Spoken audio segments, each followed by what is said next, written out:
In today's video, I am going to teach you how to use Notebooklm for YouTube videos. To begin, open your web browser and go to the Notebooklm website.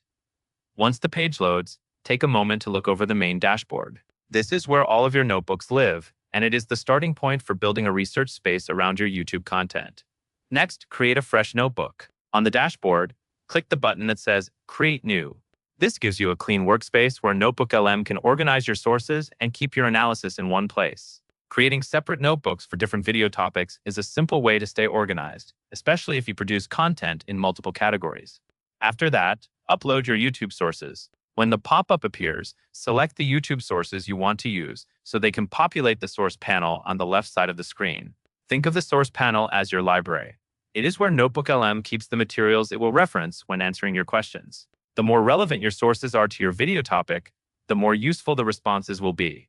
Once your sources are loaded, move to the chat panel in the center. This is where you will analyze your sources. Type a clear question about your topic, such as asking for a summary of key points, important takeaways, or a breakdown of specific sections. Notebooklm will respond with an answer that includes clickable citations. Those citations matter because they let you jump directly to where the information came from, which makes fact-checking faster and helps you stay accurate when you write your script. When you are ready to turn ideas into usable assets, look to the studio panel on the right.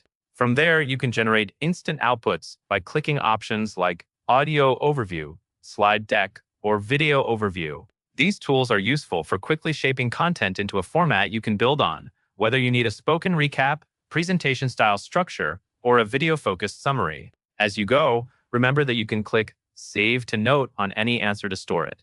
This is a great way to collect strong lines, outlines, or source-back details in one running set of notes. That covers everything you need to know.